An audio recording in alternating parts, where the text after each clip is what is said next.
Do you think that there's a usefulness in having a nemesis to motivate you? Talking about some of the situations that you've been through, not particularly those ones exactly, but I try to avoid making enemies of people or groups or ideas or whatever. Yes, don't make unnecessary enemies.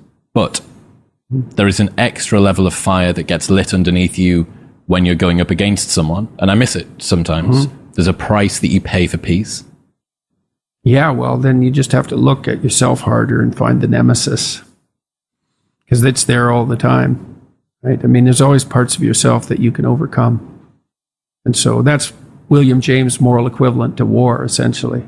Now, if you need something to grapple with, and you probably do, you can find that. You just look inside, you'll find something to grapple with. Inadequacy, weakness, susceptibility to temptation, narcissism, pride, envy, revenge, resentment, frustration, lack of faith, all of that.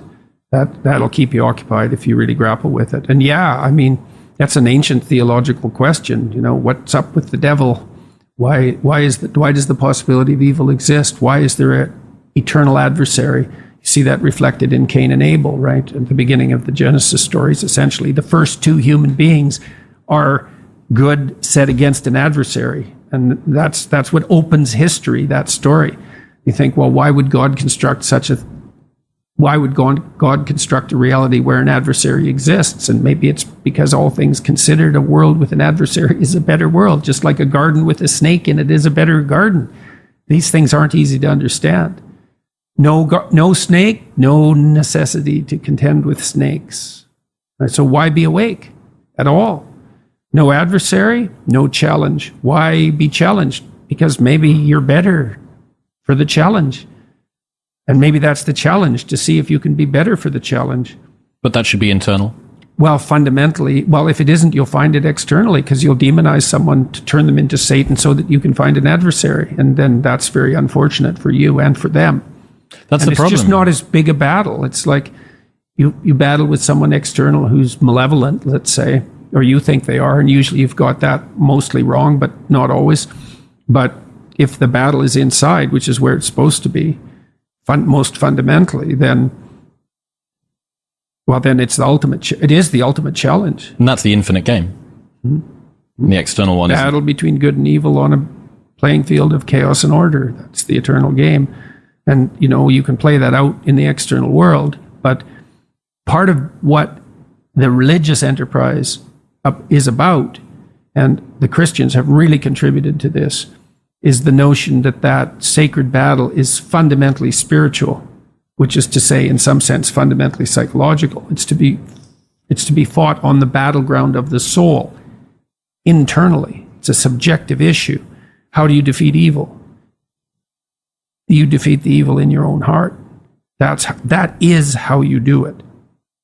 And so if that's all being acted out for you in the world, well, you've misplaced Satan. That's a good way of thinking about it. This is another weakness, I think, of the atheistic position, because it's pretty hard. It's easy in some sense to dispense with belief in the highest good, but it's not so easy to dispense with belief in evil. So that's a big problem. So then where do you localize it? And you can find evidence of it everywhere, certainly in institutions. I mean, that's the whole systemic racism, corrupt patriarchy narrative, is that Satan is to be found at the core of our institutions. And to some degree, that's true, because everything we do is corrupt to some degree. And so then do you fight it sociologically? You're the good person and the institution is Satan? So you're so good, are you? You're so sure of that, are you? You've got everything in order, or do you? And you might say, well, do you have to have everything in order before you fight evil on the sociological front? And the answer is, well, no, because you're never going to have everything in order, but you still shouldn't put the cart before the horse. It's a spiritual battle. And it's taken people thousands and thousands of years to figure this out. Now, first of all, it was the snake. What's evil? What's malevolent? The predatory reptile. Fair enough, man. I mean, we've been fighting with predatory reptiles for 60 million years as mammals. 60 million years. So it's a good first pass approximation. It's the snake, the poisonous snake, the external enemy, the predator. Well, what about the predator and other people? Oh yeah, that's even worse, man.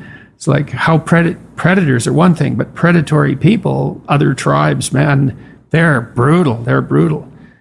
Oh, well, what about your predatory friend? Oh, that's pretty bad too. The friend who stabs you in the back, the person who betrays you, Judas. God, maybe that's the ultimate snake. It's like, well, how about when you betray yourself? Oh, yeah.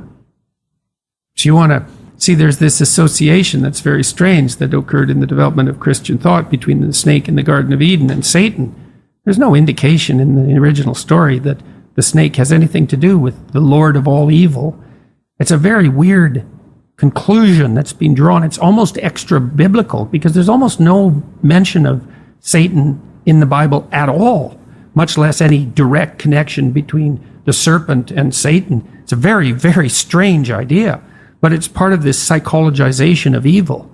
It's like, well, what's the ultimate predator? What's the ultimate predator? What's the enemy you harbor in your own heart who hates you? That's the ultimate predator. And when there's these images of Mary with her head in the stars and with baby in her arms and her foot on a snake, it's like, well, that's the eternal feminine. Her head's in the stars because she's oriented towards the highest good and she's protecting her infant from predators. That could be an actual predator. That's been the case throughout not just human history, but mammalian history. Could be other people who are predators. Could be men who are predators. Could be her, who's a predator, the devouring mother. It's like, well, what's the ultimate locale of genuine evil? Well, the highest religious answer is, that's in you. That's the proper place to battle it out. And I think that's true. I think it's literally and metaphorically true. And I was convinced of that in part because of Solzhenitsyn's writings, because Solzhenitsyn identified the totalitarian state with the willingness of the subjects of that state, the subjects and the perpetrators at the same time, to live by lies. No totalitarian state if people don't lie. And every time you lie in support of the totalitarian state, then you're the perpetrator. And that's a psychological issue. It's like, you're going to lie to get along or not? Say, well, what does it matter? I'll go along with it. It's okay. We'll see how it matters, because it matters. And that's all a psychodrama as far as I'm concerned. Fundamentally, when it's properly placed. You've got plenty of problems to take care of on your own front. And that's where you should concentrate your efforts.